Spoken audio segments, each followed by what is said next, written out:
Most people do not fail because they lack talent. They fail because they keep giving their feelings the power to decide what happens next. When they feel inspired, they work. When they feel confident, they act.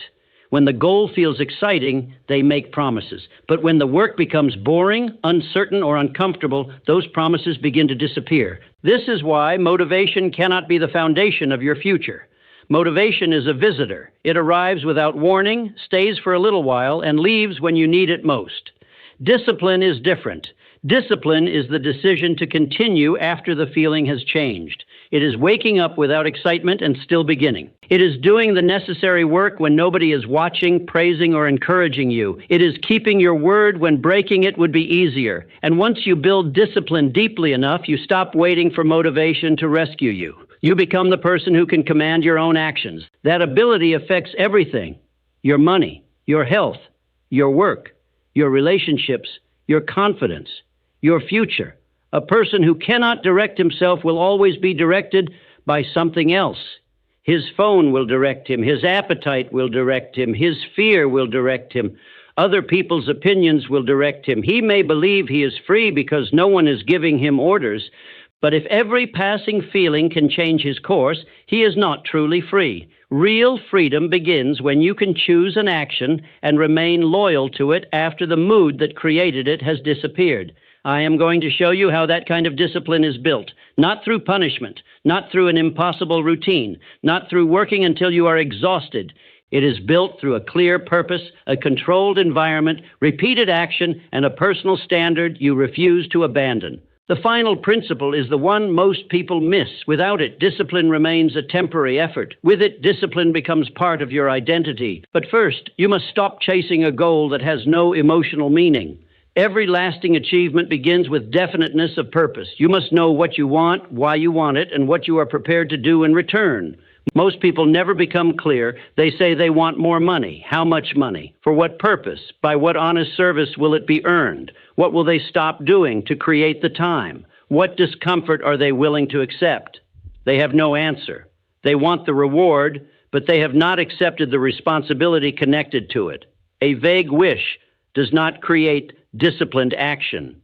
I want to become successful is too weak to guide you through a difficult morning. I will build an emergency fund so my family no longer lives one unexpected bill away from fear has meaning. I want to get healthier can be forgotten. I want enough strength and energy to be present for the people who depend on me is harder to ignore. I want to start a business is only an idea. I will build a service that solves this specific problem and gives me greater control over my time is a direction. A clear purpose does not make the work easy. It makes the work worth doing. Imagine two men carrying the same heavy box up a staircase. One has been told to move it for no clear reason. The other knows the box contains medicine needed by someone he loves. Their muscles experience the same weight, but their minds do not experience the same burden. Purpose changes the meaning of difficulty. When your reason is weak, every obstacle feels like a warning to stop. When your reason is strong, the obstacle becomes part of the price.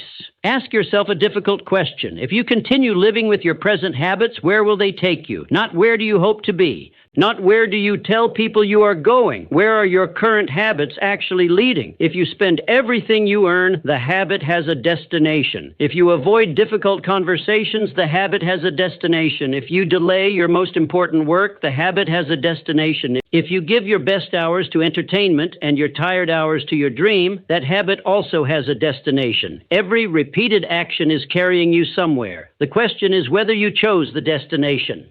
Now imagine your life 3 years from today if nothing changes.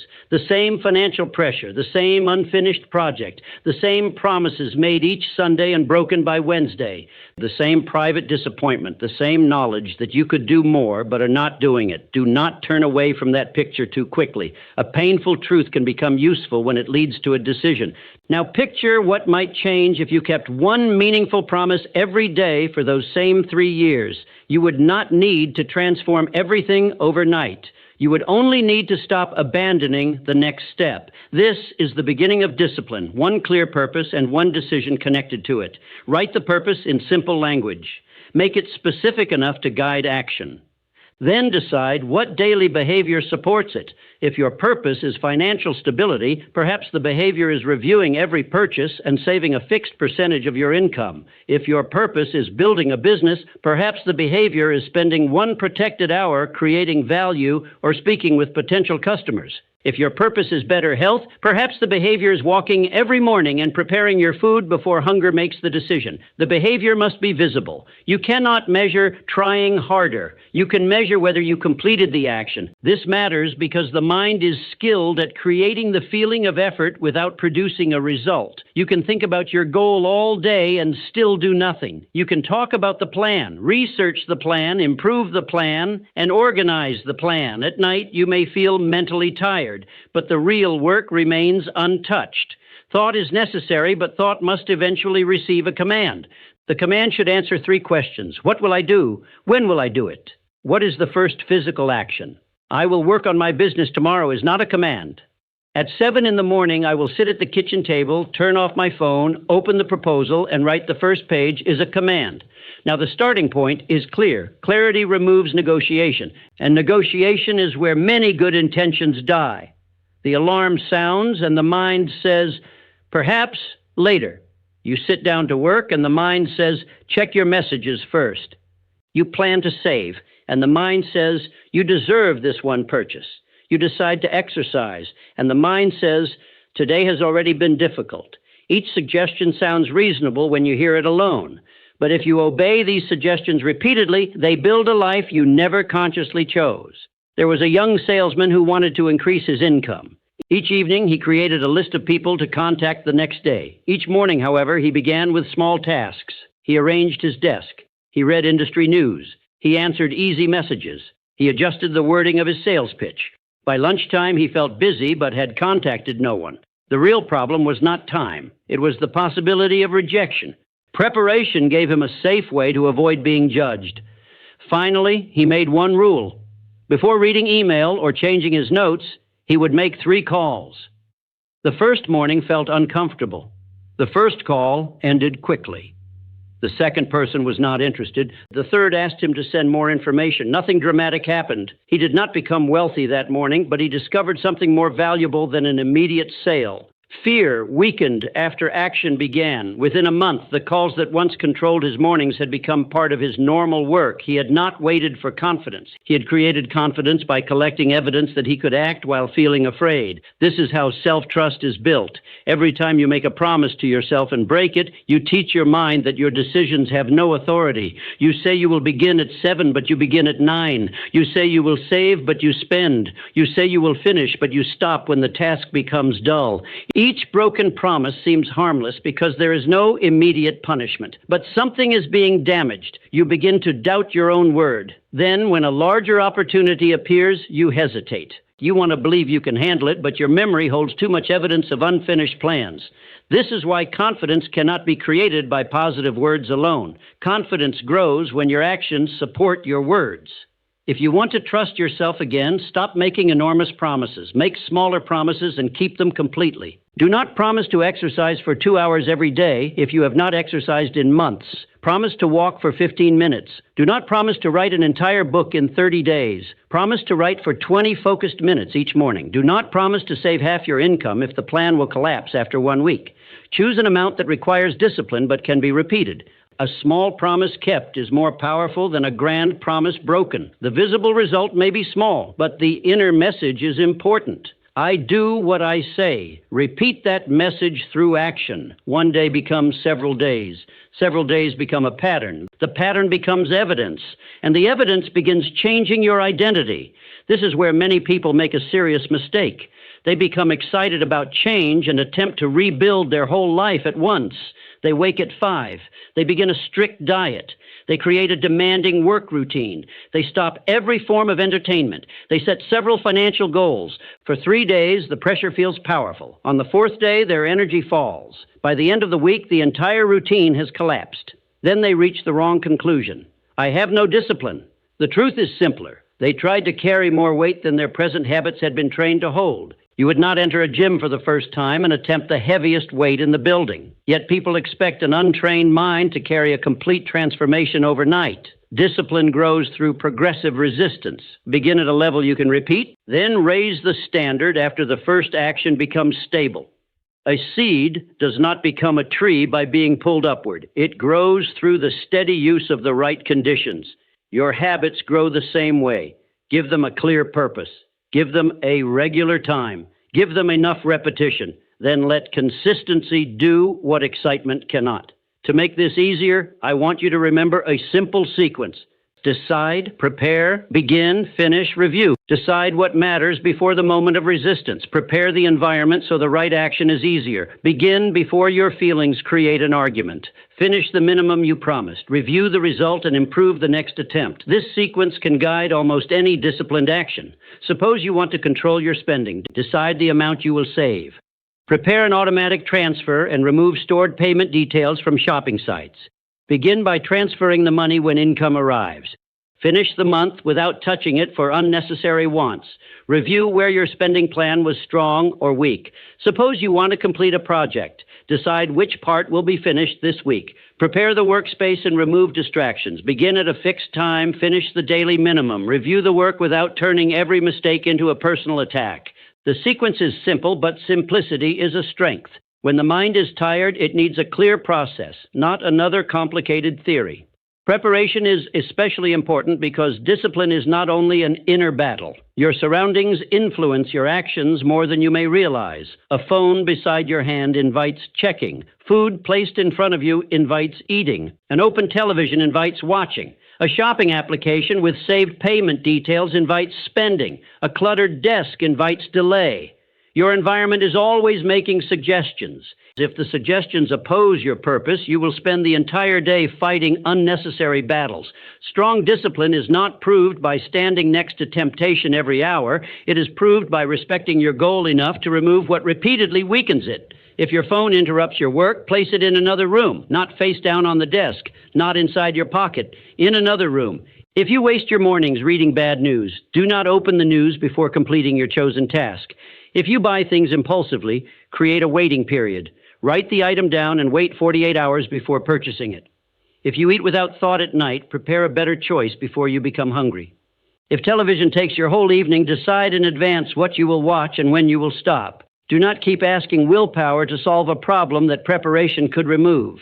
There was a woman who wanted to write a course that could create a second income. She had valuable knowledge and a clear outline, but after work each evening, she opened her laptop and immediately became distracted. Messages arrived, videos appeared. Small household tasks suddenly felt urgent. After 6 months, the course still existed only in her notes. She believed she lacked motivation. But motivation was not the real problem. The environment was asking too many questions. Should I answer this message? Should I watch this video? Should I begin now or after dinner? Should I work in the bedroom or the kitchen? Every choice consumed a little energy. She changed the system. Before going to bed, she opened the exact document she would work on the next morning. She placed her phone outside the room. She wrote one clear sentence on a card. Finish this lesson before entering the world. She began working for 30 minutes before checking messages. The first week did not feel magical. Some mornings were productive, some were slow, but the course began moving because the beginning no longer depended on a fresh decision. Preparation had made the decision the night before. This is a powerful form of discipline. Make important decisions while your mind is clear, then protect those decisions when your feelings change. If you decide what to eat only after you are extremely hungry, hunger will influence the answer. If you decide what to buy while looking at an attractive offer, desire will influence the answer. If you decide whether to work after entertainment has already captured your attention, comfort will influence the answer. Decide early. Prepare early. Then allow the system to carry you past the moment when willpower is weakest. But even in a well-prepared environment, resistance will appear. You must learn to recognize it. Resistance rarely announces itself honestly. It does not say, I am afraid, so I am going to delay. It says, I need more information. It does not say, I do not want my work to be judged. It says, the plan is not quite ready. It does not say, I prefer comfort. It says, I will begin when I have more energy. Procrastination often wears the clothing of responsibility. You may spend 3 hours choosing a logo before speaking to one customer. You may study different exercise routines without taking a walk. You may watch financial advice while refusing to look at your own bank account. You may organize your notes again because writing the first page feels uncertain. Preparation becomes procrastination when it no longer moves you toward contact with reality. At some point, you must make the call, publish the work, ask the question, examine the numbers, enter the room, take the first step. The cure is to reduce the distance between knowing and doing. When the necessary action becomes clear, begin before the mind builds another escape route. Open the document, put on the shoes, transfer the money, dial the number, write the first sentence. Do not demand that you complete the entire journey in one burst. Demand that you cross the starting line. Before action, the task exists as a large cloud inside your mind. Build a business. Get out of debt. Become healthier. Write a book. The size of the idea creates fear because the mind cannot see where to place its hands. Action makes the problem specific. You are not building the entire business. You are speaking to one possible customer. You are not solving every financial problem tonight. You are listing your expenses. You are not becoming perfectly healthy this morning. You are walking for 15 minutes. You are not writing the whole book. You are writing one honest page. Specific work is less frightening than imagined work. This is why action often comes before motivation. Many people wait for energy, but movement itself creates energy. You begin without enthusiasm. The first 5 minutes feel slow. Then a small piece of progress appears. Progress creates interest. Interest creates focus. Focus produces more progress. The feeling you were waiting for arrives after the work has already begun. When you understand this, you stop treating a lack of motivation as a serious problem. You say, I do not feel ready, but I can still begin. That single sentence can save years of wasted time. The next challenge is discomfort. Your mind naturally wants to protect you from pain, but it does not always distinguish between real danger and useful discomfort. A difficult conversation feels dangerous. Showing your work feels dangerous. Asking for payment feels dangerous. Looking honestly at debt feels dangerous. Starting as a beginner feels dangerous. But a feeling of danger is not always proof of danger. Sometimes it is simply the mind meeting uncertainty. When discomfort appears, ask one question. Is this action truly unsafe, or is it merely difficult? If it is unsafe, use wisdom. If it is difficult but necessary, remain present. You do not have to enjoy the feeling. You do not have to pretend you are fearless. You only need to stop treating discomfort as an order to escape. A shop owner once avoided reviewing his finances because sales had been falling. Every week he told himself he would examine the numbers after business improved. But the numbers could not improve while he refused to understand them. He continued buying inventory that moved slowly. He kept paying for services he barely used. He offered discounts without knowing which products were profitable. The fear of bad news created worse news. One evening, after another sleepless night, he opened every account and wrote down the truth. The situation was serious, but it was not hopeless. He reduced unnecessary costs. He stopped ordering products customers were not buying. He contacted suppliers. He created a weekly review. His financial problems did not disappear that night, but fear became information. Information became decisions. Decisions became action. Discipline does this again and again. It converts vague fear into specific work. Many problems grow because they remain hidden inside imagination. Face them while they are still manageable. Do not wait for pain to become so great that action is forced upon you. Urgency can produce effort, but it charges a high price. A person delays a task for 10 days, then works through the night before the deadline. Because he finishes, he says, I work best under pressure. Look more closely. He lived with anxiety for 10 days. His sleep suffered. The quality of his work fell. Other duties were neglected. He completed the task, but he trained himself to act only when fear became stronger than comfort. That is not discipline.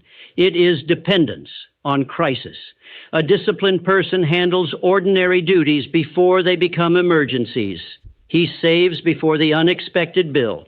He prepares before the deadline. He studies before the examination becomes a threat. He speaks before resentment hardens.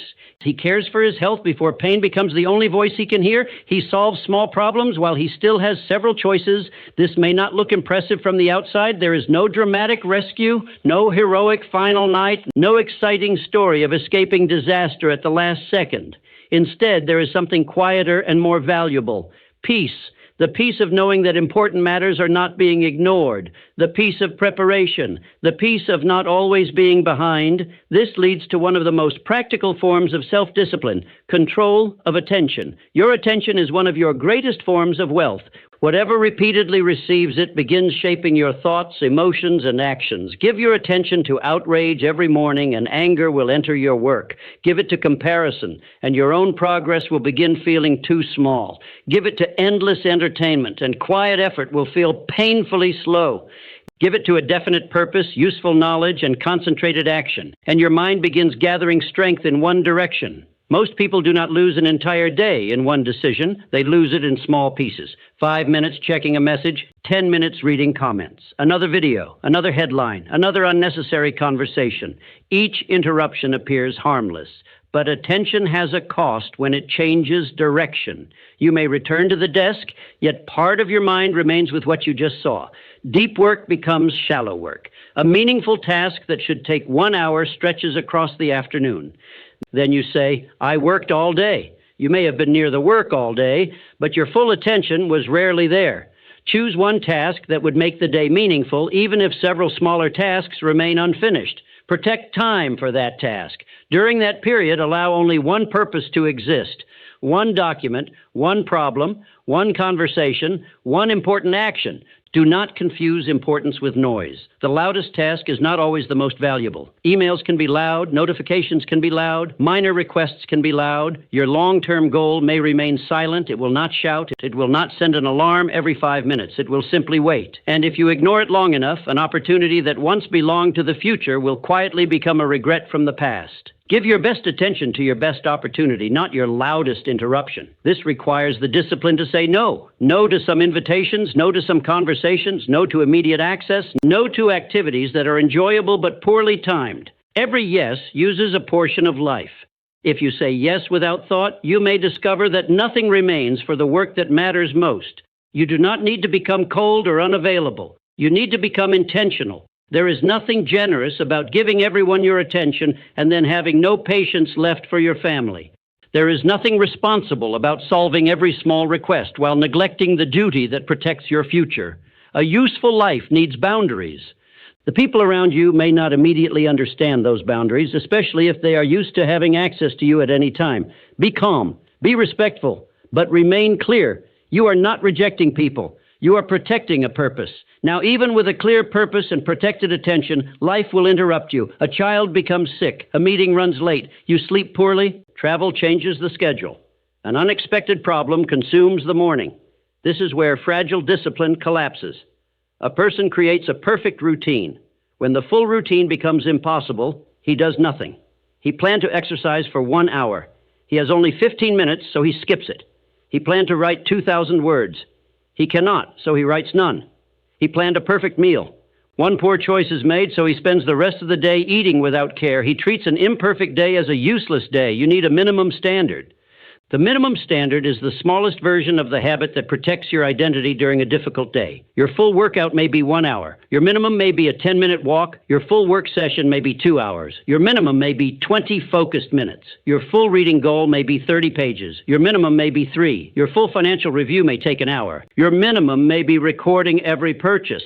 The minimum is not your new goal. It is your defense against complete surrender. It tells the mind, the day changed, but my standard still exists. This gives your discipline flexibility without destroying its direction. A strong tree does not survive every storm by refusing to move. It bends, protects its roots, and returns when the force has passed. Your purpose should be firm. Your method should be flexible. If the gym closes, train at home. If the appointment is canceled, use the hour for another useful task. If the morning is lost, protect the afternoon. If you cannot complete the full action, complete the minimum. Never allow one poor moment to claim the entire day. One unnecessary purchase does not require a month of careless spending. One missed morning does not require a lost week. One argument does not mean the relationship must remain cold. One mistake does not give you permission to become the mistake. Return quickly.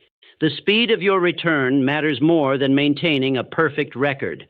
Many people waste more time judging themselves for a failure than the failure itself cost them. They miss a workout, then spend 3 days feeling guilty. They delay a task, then avoid it longer because they are ashamed. They make a financial mistake, then refuse to look at the account. This does not show responsibility. It shows that emotion is still controlling the next action. Honest correction is different from punishment. Correction asks, what failed in the system? Was the goal unclear? Was the task too large? Was the time unrealistic? Was the distraction too close? Did you prepare? Did you depend on energy you rarely have? Did you allow one mistake to become an excuse for another? These questions produce useful information. I am hopeless produces nothing. Study your failure without turning it into your identity. A ship traveling across a great distance does not move in a perfectly straight line every second. Wind and current affect its direction. The navigator notices and corrects. The destination remains fixed. The direction is adjusted. Treat your purpose the same way. Do not choose a new destination every time the weather changes. Correct your direction and continue. This ability to return will protect you more than any perfect routine. But another test is coming, and it may be harder than failure. It is the period when you are doing the work, but the result remains invisible. You begin saving, but the account still looks small. You begin exercising, but the mirror has barely changed. You start a business, but customers do not arrive quickly. You publish useful work, but few people notice. You practice a skill, yet you still feel like a beginner. This is where the mind begins asking, is this worth it? The early stage of progress can feel unfair because the effort is immediate while the reward is delayed. But important growth often begins where you cannot see it. Your judgment is improving. Your tolerance for difficulty is increasing. Your system is becoming clearer. You are learning what does not work. You are building a reputation, one person at a time. You are becoming less controlled by impulse.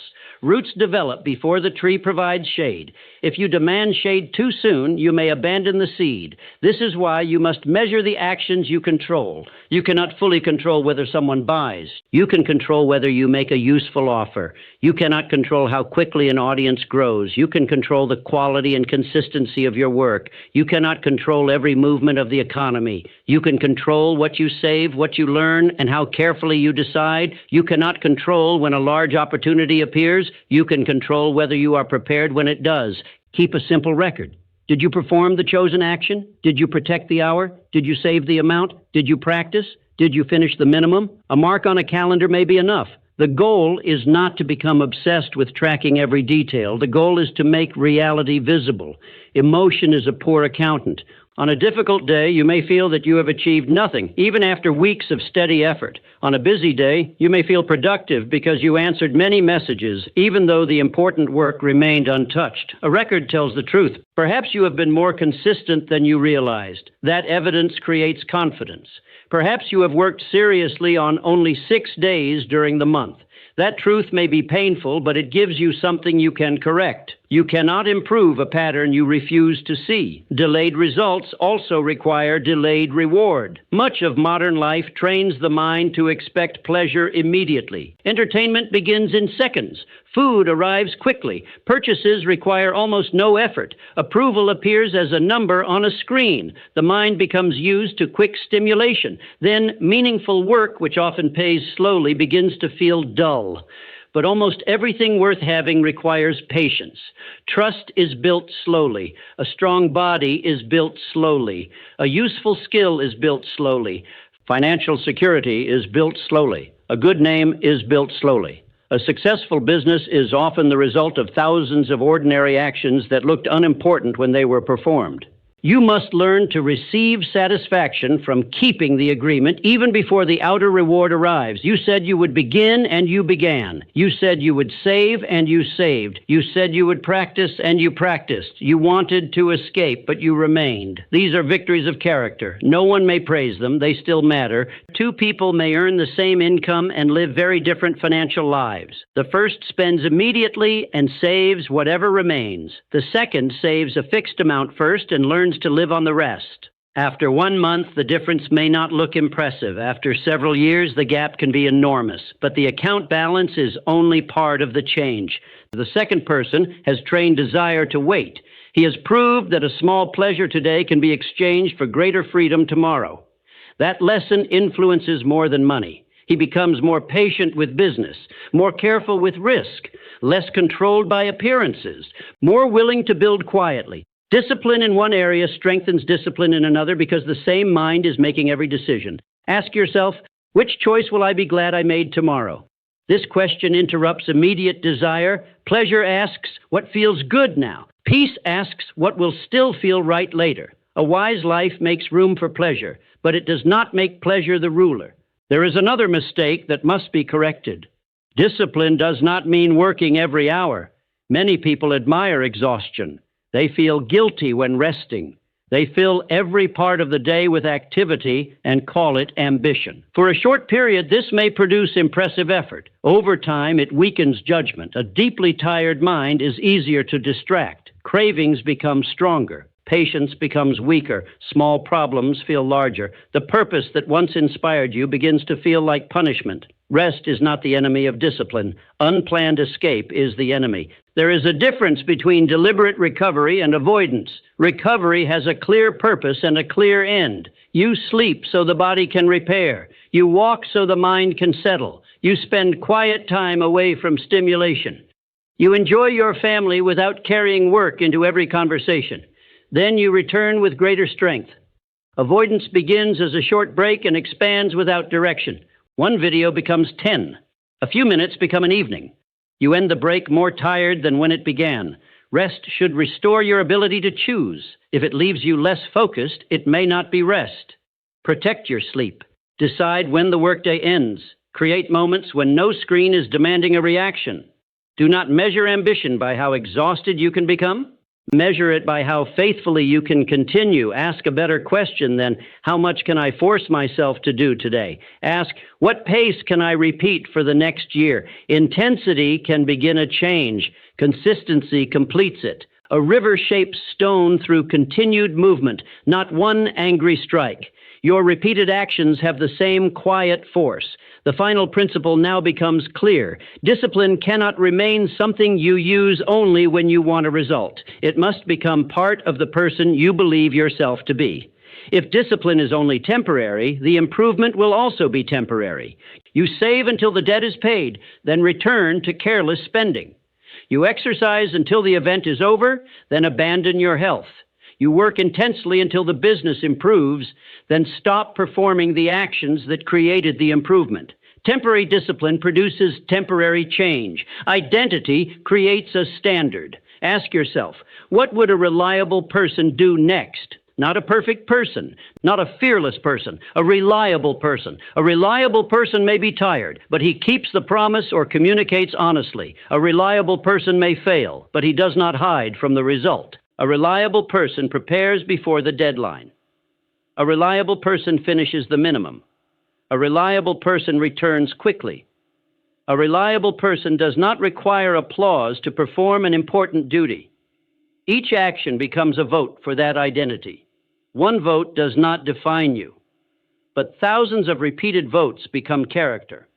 At first, the new behavior feels difficult because it conflicts with the old pattern. Then it becomes familiar. Eventually, abandoning the behavior begins to feel uncomfortable because it no longer matches who you believe yourself to be. This is the deepest transformation. You no longer say, I'm trying to save. You say, I direct my money with purpose. You no longer say, I am trying to write.